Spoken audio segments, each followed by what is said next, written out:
Hello, my name is Terry Watts. Welcome to MOW 2014, Making Outsourcing Work.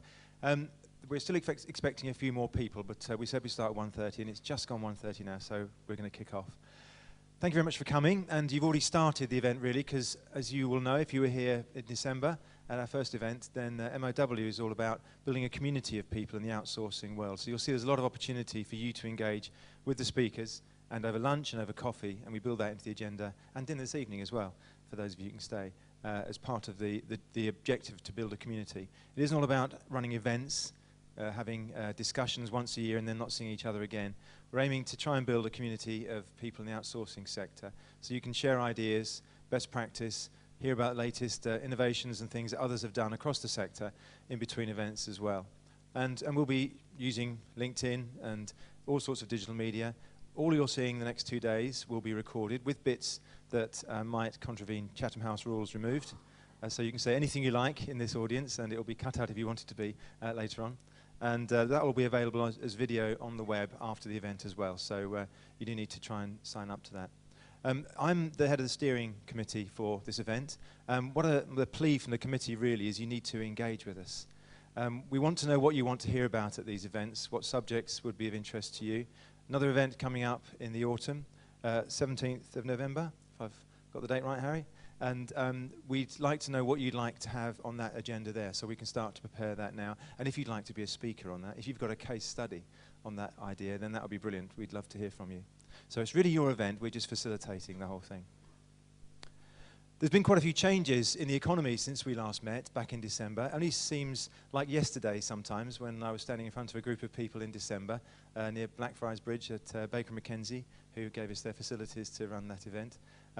But actually so much has changed. I don't know how it seems from your perspective, but the economy definitely is improving. I think all the figures are telling us that. It isn't necessarily hitting me yet. I don't know if it's hitting you yet, but it's taking a while to trickle down. But things are changing. And the way that the economy is recovering from that recession is interesting as well to observe.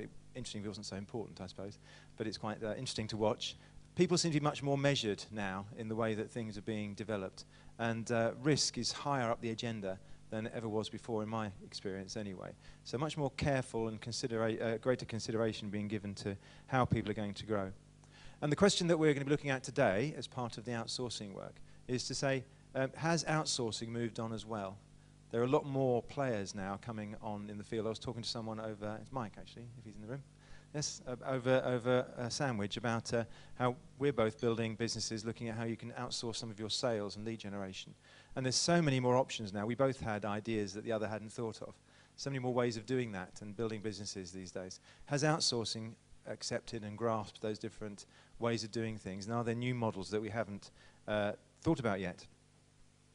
Some people say there isn't much of a perceived improvement in the way that outsourcing works now compared to 10 years ago. And I'm sure some of you will have views on that when we discuss it in a little while. But with the different landscape, how are we going to address that?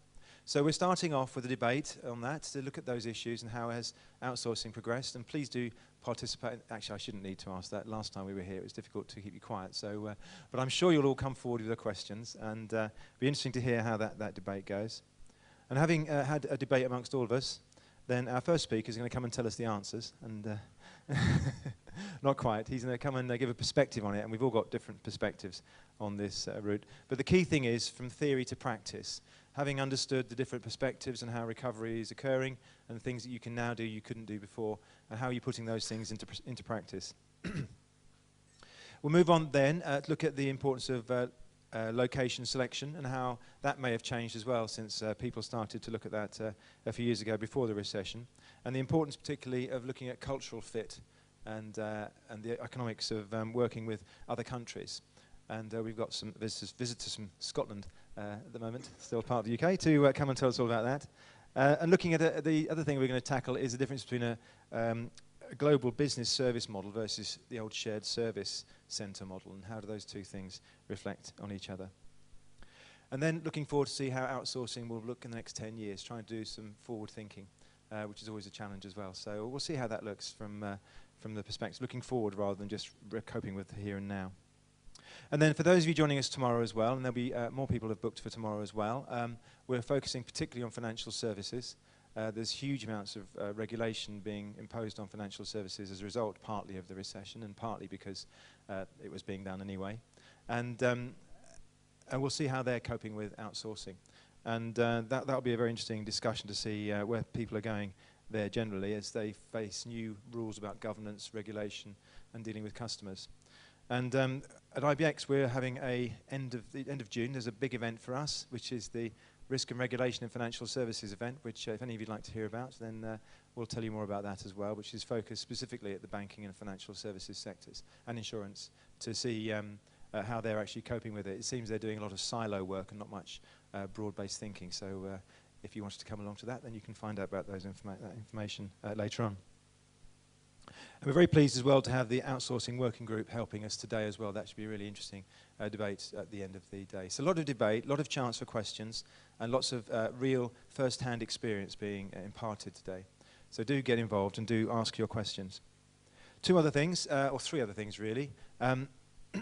There are no fire alarms planned for today, but there is a fire exit out through the entrance you came back that way, and you can also get out through there as well. There's also toilets just around the corner there, and there's a toilet on the way in that you saw as you came in, hopefully.